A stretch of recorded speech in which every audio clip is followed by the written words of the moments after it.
How we doing?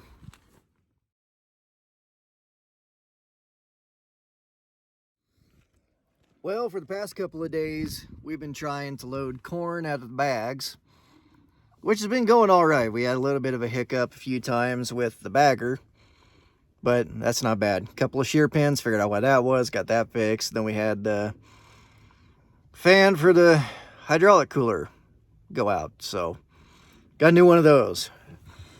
But the past couple of days, where the weather's been good, we've only been able to get 3 loads out. So it is what it is. Place they're going keeps breaking down. So I think this afternoon I have guys come and they're going to preload, unload in the morning, and they said they'll take our stuff till 1 tomorrow, and then we'll have to get after it next week. In the meantime, these little buggers here, they keep breaking a cable.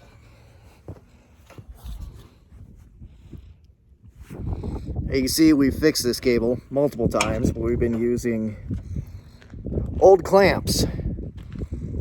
So I went to town and I got some new clamps. So I'm going to loosen the turnbuckle up a little bit, and we're going to pull that cable back through over here. As you can see, it's all just kind of floppy there. And we'll put the new clamps on it and everything should be just peachy. But they scratch themselves on it. It's more or less there for show. They're not going to hop over anything, but they like to scratch themselves on it, and it makes everything look better. When they scratch themselves, they break it. I mean, they're 1,200 pounds. So let's get after it. Okay. You can see there isn't much to it. I had to go to the other end, kind of untangle some stuff and stretch it tight. And once we get it stretched tight, you hold it tight, usually with vice grips or a bungee cable if you got another clamp on there. And of course, that's all after you loosen the turnbuckle and everything else.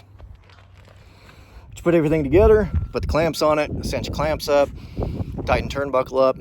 She's nice and tight now. Then these buggers will scratch themselves on it again, and they will end up breaking it. That's what they do. It is what it is, constant battle, but it's not a major deal. It's more for aesthetics and everything else. I'd much rather have them scratch themselves on that cable than on the pipes, because the cable's a whole lot easier to fix than those pipes are.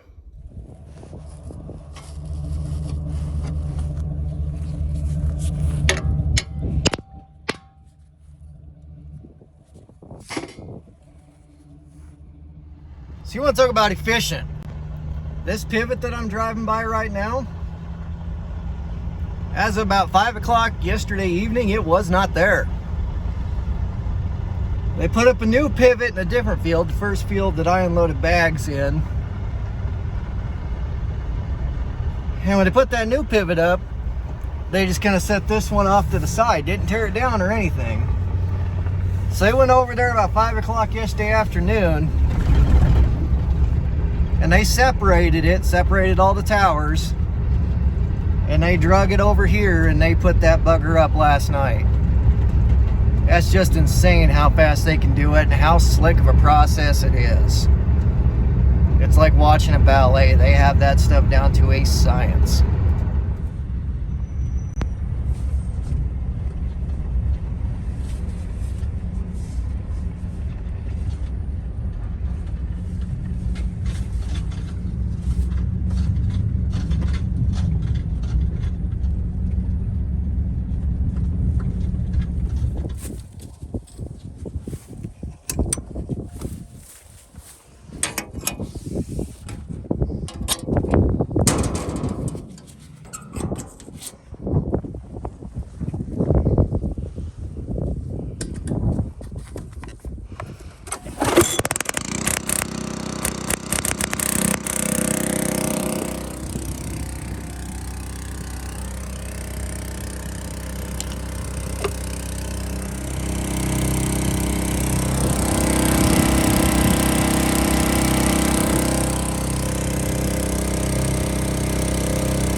Let that pump for a little bit. It's usually pretty quick, but I don't have it set very high.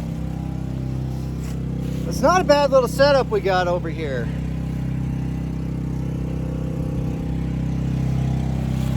This actually works really, really good. I think this is the biggest, or the heaviest anyway, bag unloader on the market.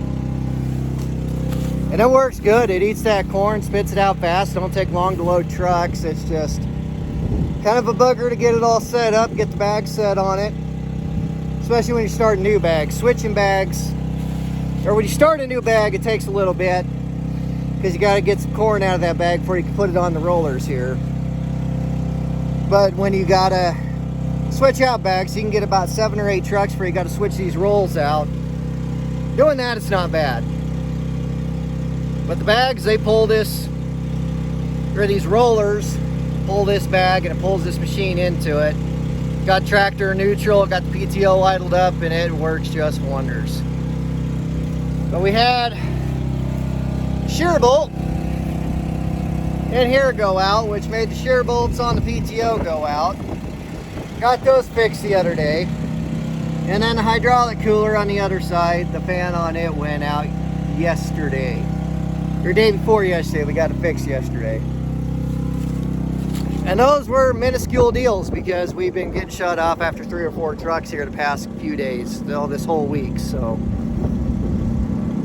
not a big deal, but still a pain in the neck. You get here way before daylight and then you get to load 3 trucks and it's just not worth it.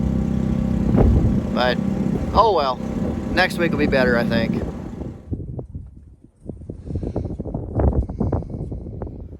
You guys can see we put an oil cooler fan on there.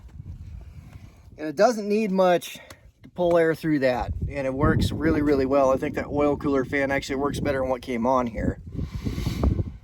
And it's a common problem, I guess, from what we heard from the manufacturer when I called them. Anywho, it wasn't bad. It took an overnight deal to get it. I come from Omaha down to Holdridge, so it wasn't that bad. Got it first thing in the morning, put it on there, and it works great. So, not a big deal.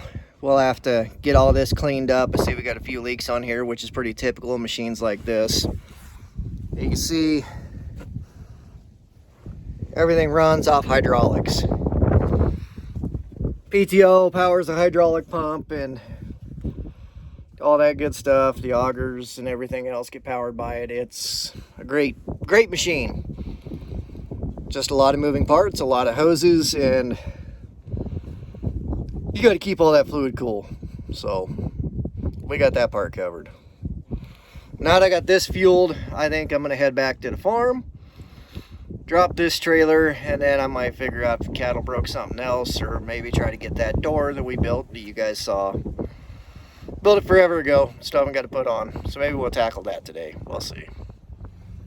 You know, and I figured since it's nice, might as well drive around and check the barbed wire on the fence lines here to see if I need to go out and fix anything or if any of our hot wires come off the insulators.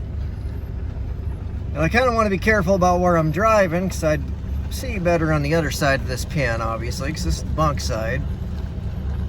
But we got manure trucks running in and out of here to the manure pile and spreading on the field, and I really don't want to get in their way.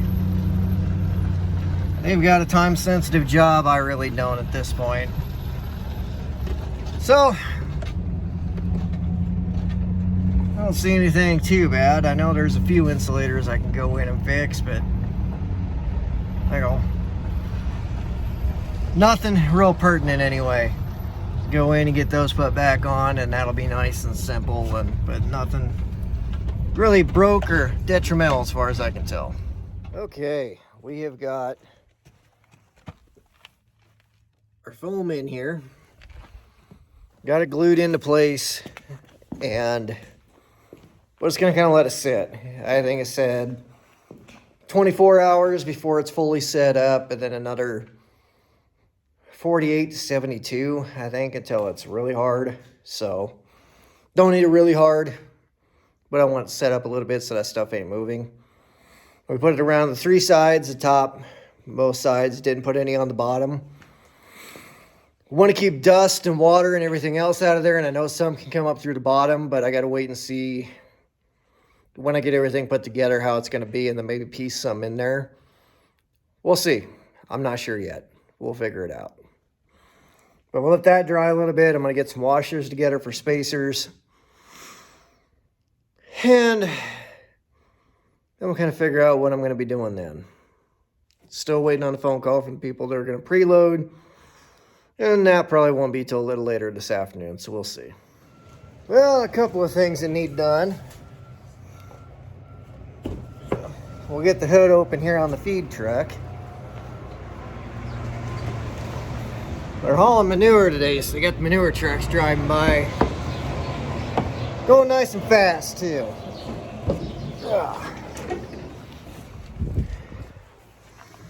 You see, tight quarters.